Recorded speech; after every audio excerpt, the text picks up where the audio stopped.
이 세상 역사가들도요, 역사를 나눌 때에 BC와 AD로 이렇게 나누는데요, 더 쉬운 표현으로 예수님이 이 땅에 오시기 전의 역사와 예수님이 오신 이후의 역사, 오신 이래로의 역사로 나눕니다. 그래서 이걸 영어권에서는요, BC, 예수님 오기 전, Before Christ라고 그러죠. 또 AD, And Now Domini라는 말을 쓰는데요, 도미나 이런 표현을 써요. 예수님이 오신 이래로. 근데 이제 우리식 더 한글식 표현으로 하면 한문식 표현이기도 합니다만은 서기 전 아니면 서기. 지금 2022년도 성탄절이지요, 그렇죠? 예, 서기 2022년도 성탄절 이렇게 하는 거예요. 그러면 예수님이 이제 역사의 분기점이라고, 예수님 오신 것이 역사의 분기점이라고 생각한다면 예수님이 지금으로부터 몇 년 전에 오셨다는 계산이 나와요. 2022년 전에 오셨다는 계산이 나와요. 어떤 역사가들은 그때 달력에 대한 것, 연도에 대한 것이 이제 사람들이 관심이 없다 보니까 사실은 예수님이 실제로는 그보다 더 4년 전에 오셔서 BC 4년 전에 오셔가지고 BC라니까 BC 4년경에 오셔가지고 이 땅에 이제 소망을 주셨는데 우리가 계산을 잘못했다 이런 얘기하는 분도 계세요. 어쨌든 예수님이 역사에 뭐가 된다고요?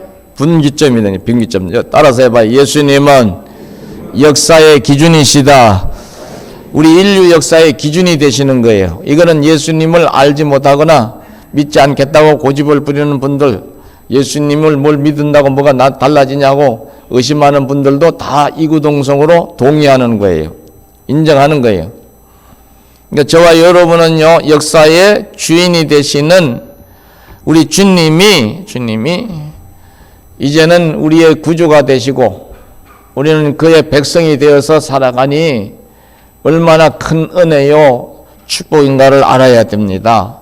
예수님이 이 땅에 오신 날을 기념하는 이 절기를 계속 주님이 다시 오신마 약속하신 그날까지 우리가 지켜야 되거든요. 절기를 지키라고 명하시는 이유는요, 가장 큰 이유는 따라서요, 그 은혜를 가장 큰 이유는 그 은혜를 잊지 않게 하시기 위해서예요. 무슨 은혜? 주님이 우리에게 베푸르신 이 세상의 가장 큰 은혜, 돈이나 권력이나 인기나 그 어떤 걸로도 살 수 없는 은혜, 바로 구원의 은총이지요. 주님이 이 땅에 오신 날, 이 날을 기념하는 것은 이 은혜를 잊지 않고 항상 감사하면서 그 은혜 속에서 살게 하시기 위해서 절기를 지키라 성경은 우리에게 말씀하고 있는 거예요. 예수님을 믿다가 어떠한 이유를 대든 간에 어떠한 그럴싸한 조건을 달든 간에 등을 돌리고 세상을 향해 나아가는 사람, 교회를 등지는 사람은요, 성경을 가지고 들여다보면은요, 그 사람은 저 천국을 향하여 가다가 뒤로 옛날식 어른들 표현으로 빠꾸란 말이나 빽이란 말을 빠꾸라고 우리는 하는데 빠꾸해서 뒤돌아서서 다시 반대편으로 가고 있다는 걸 알아야 돼요. 따라서 해봐요. 천국에서 지옥을 향해 가는구나. 그러니까 이 세상에서 가장 어리석은 선택을 하고 있는 중에 있는 사람이다 그 말이. 자기가 지금 걸어가고 있는 길이 저 수천만 길 낭떠러지 저 끝에 있는 지옥을 향해 가고 있다는 사실을 모르고 있는 거지요. 오히려 거꾸로 생각해. 야이 압박과 서름에서 해방됐다. 예수 믿는 거이 맨날 구속이지 이게 무슨 자유야. 그러고서 이제 죄악의 낙설 즐기고 죄악의 이제 그 세상을 휘저으면서 살겠다고 그것이 자유인 양 착각하고 속아서 누구에게 속아서 마귀에게 속아가지고 그러고 이제 살아가는 거예요. 그러니까 얼마나 주님이 보실 때는 미련한 짓, 어리석은 짓, 불쌍한 짓을 하고 있는 거예요. 그래서 주님은요 다시 택하신 백성은 불러요. 사람을 통해서 먼저 불러. 그 다음에는 말을 안 들으면요 환경을 통해서 조정을 하셔. 하는 일이 잘 안 되거든. 마음 먹은 대로 안 되거든. 지가 잘나서 잘 된 줄 알았는데 해보니까 안 되거든. 그러면서 이제 조금 머리가 돌아가는 사람, 지혜가 있는 사람은 야 이거 이 인생이 내 마음대로 안 되는 거구나 이거. 내가 능력이 있는 줄 알았더니 난 아무것도 아니네. 이제 부딪히고 자빠지고 엎어지면서 이제 좀 지혜가 있는 사람 깨닫고 내가 주님의 품을 떠나서 이런가 보다 하고 두 손을 들고 이제 돌아오는 사람들이 있어요. 가벼운 징계 그 속에서. 이 사람은요 좀 그래도 현명한 사람이에요. 따라서요 늦기 전에 깨달았으니 사람이요 생각할 수 있는 머리를 하나님이 왜 주셨어? 깨달으라고.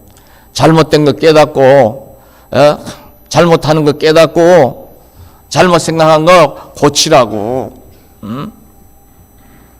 근데 어떤 사람은요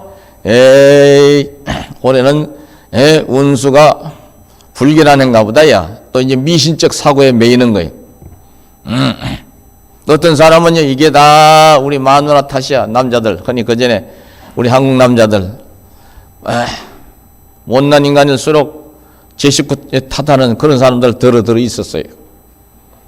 또 어른들도 또 집안에 여자가 잘 들어와야 되는데 여자가 시원찮은 게 들어와서 재수없는 게 들어와서 그렇다 이런 소리 하는 사람도 있었어요. 자기도 여자면서 시어머니 자리에 있는 사람이 괜히 두뇌에 사는 거 심통이 나니까 거기서 플러스 알파 한 거지. 이제는 그런 사람 없어요. 또 이제 그런 사람이 있으면요 요새 며느리들이 당돌해가지고요 여긴 그럴 사람 없는지 몰라도 교수를 해버립니다. 시어머니를 정신적 위자료까지 달래. 이혼 소송하면서 세상이 하여튼 뒤죽박죽 엉망진창이에요. 하나님 없는 인생들은요 도덕과 윤리는 허울 뿐이지 지 실리 안 맞으면요 부모 자식 간도 연을 끊는 그런 모습을 보이기도 해요. 어쨌거나 이제 이렇게 저렇게 하고서 고집을 부리고 안 돌아오지 그러면 이제 하나님이 중징계를 내리시는 거예요. 중징계. 이스라엘 백성들이 집단적으로 하나님을 떠나고 우상을 숭배하고 미련한 짓을 하게 되니까 하나님이 선지자를 통해 이제 말씀을 하셔도 안 돌아와. 가벼운 징계를 내리셔도 안 돌아와. 그러니까 중징계를 내려. 니들이 그렇게 좋아하는 세상 그럼 한번 실컷 원 없이 살아볼래? 나라를 완전히 엎어버려. 망하게 해버려. 그래서 북쪽 이스라엘은 아수르에서 주전 722년경에 망해. 남쪽 유다는 136년 뒤에 또다시 바벨론, 신흥 바벨론 제국에 의해서 BC 586년에 망해. 북쪽은 완전히 혼혈이 돼버리고 남쪽은 끌려가서 70년을 완전히 피박살이 나는 거예요. 얼마나 다른 민족의 유린을 당했는가.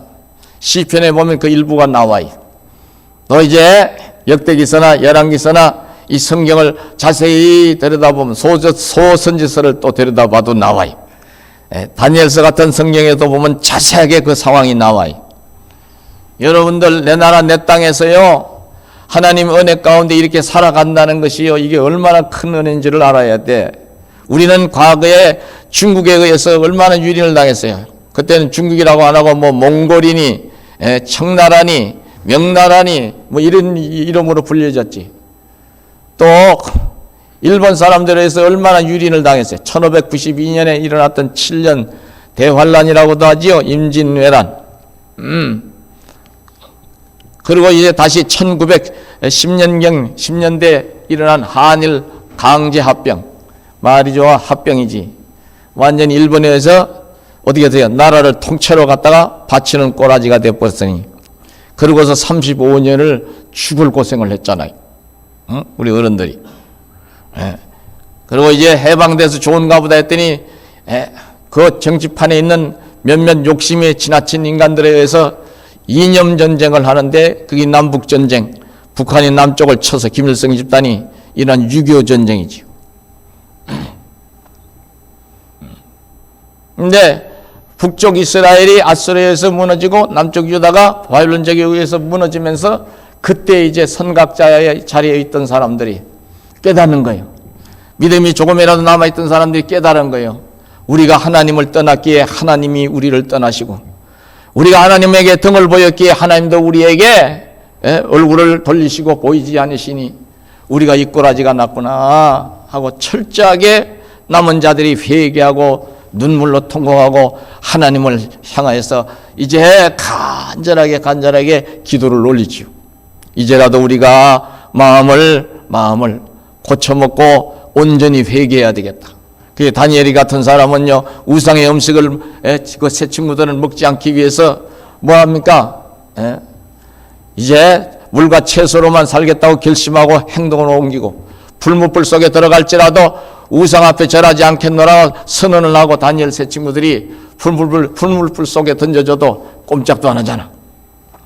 그러면서 믿음을 다시 바로 세우겠다는 것을 보여주니까 하나님이 이네들의 믿음을 보시고 다시 역사의 주인이 되시고 주관자가 되신 하나님이 이스라엘 민족, 저 바벨론 제국에 끌려갔던 유다 백성들을요, 유다 족속들을 다시 70년 만에 돌아오게 하시는 거예요.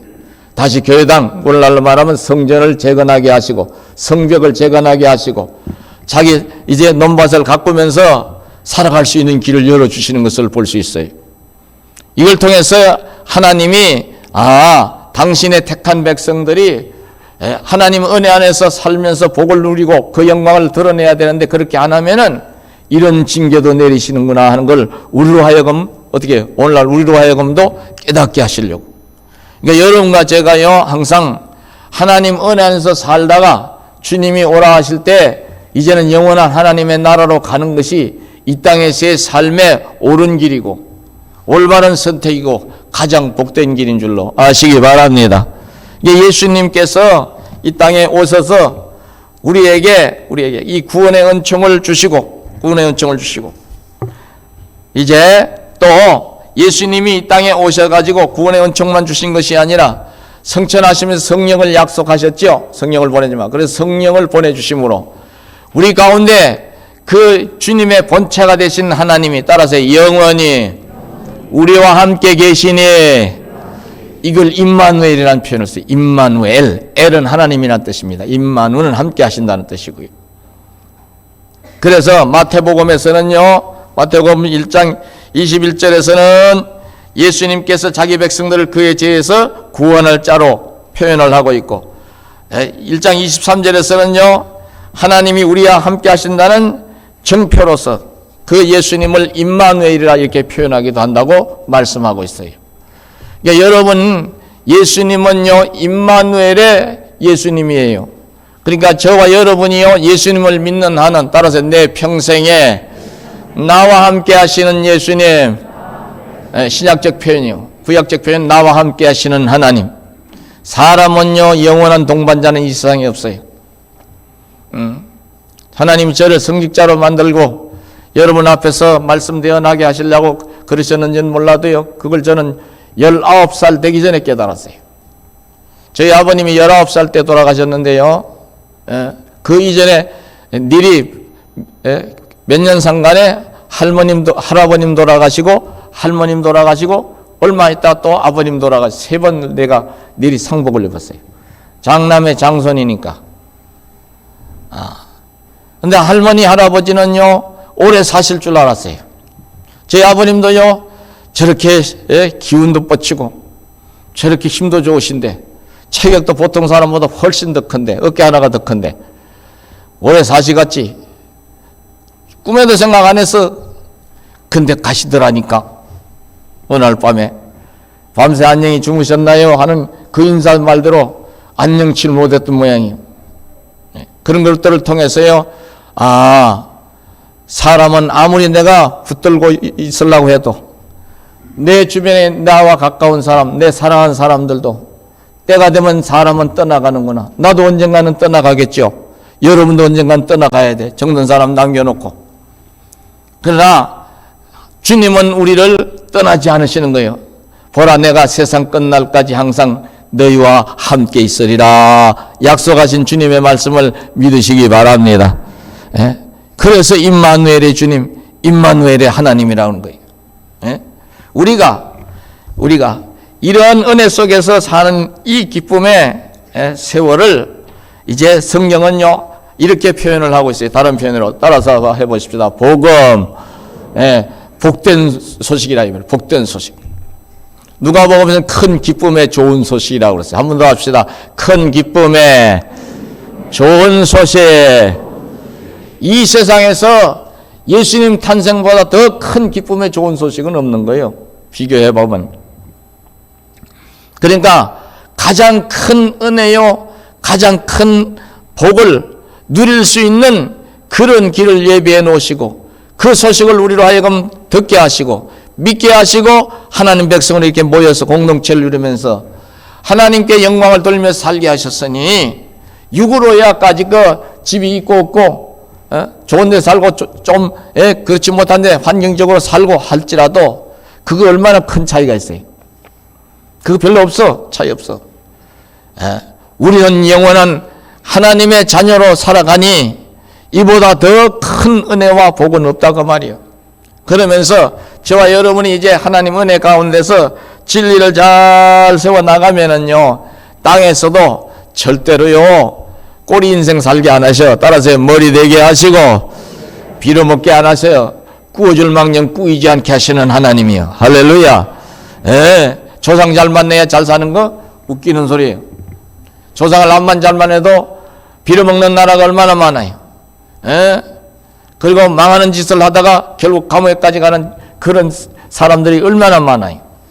그러니까 육의 것을 가지고서 하나님의 은혜와 비교를 하려는 그 자체가 미련한 짓이에요. 따라서 영혼의 것과 순간의 것을 비교하거나 바꾸거나 하면 안 되는 줄로 아시기 바랍니다. 주님이 이 땅에 이렇게 오셔가지고 우리에게 큰 기쁨의 구주가 되어 주셨으니 영원한 소망의 주가 되어 주셨으니 우리는요 앞으로도요 이 주님을 잘 믿고 의지하면서 따라서 합시다. 주님이 보여주신 대로 주님을 닮아가야 될 줄로 아시기 바랍니다. 이렇게 살다가 이제 가야지 뭐 그렇죠? 이렇게 살다 가야 돼. 이제 기념아버집을 38주년 기념아버집을 만들려고 한 게 3년 전이에요. 3년 전. 거의 한 3년 걸렸네요. 애들 말로 아유 힘들어서 졸도할 뻔했어. 왜냐하면은요 역사라고 하는 거는요 정확해야 되고요. 또 하나님 편에서 올바르게 기록이 되어져야 되잖아요. 그런데 내가 사진을 그나마 우리가 사진이 좀 있어서 쭉 성도님들한테 가져오기도 했지만 이렇게 이제 배회를 하면서 지켜보다 보니까 아이고야 몇 번을 눈물을 쏟았어요. 이때 이분이 가셨구나. 이 어른은 이때 가셨네. 이 친구는 이때 아직은 젊은 나이인데 가셨네. 목사는 사람 아닌가? 목석인가? 아니죠. 목사도 사람인데 가족으로 같이 신앙생활 했는데 야 이렇게 하다가 이렇게 가는 거구나. 그러나 주 안에서 살다가 주의 이름을 부르며 이 세상을 떠나는 사람은요 일찍 가고 늦게 가는 건 차이는 있을지 몰라도요 복 있는 인생으로 살다 가는 거예요. 할렐루야. 이게 저와 여러분이 이제 언제고 주님 앞에 서는 날이 오는데 이대로 쭉 살다가 따라서요 예수님을 본받으면서 믿음으로 살다가 하나님 나라에 넉넉하게 들어가야 될 줄로 아시기 바랍니다. 그러니까 여러분들 끝까지 따라서요 주여 주님 잘 믿게 하소서. 끝까지 잘 믿는 여러분들 예수님을 끝까지 잘 믿고 따르고 본받는 여러분들 되었으면 좋겠어요.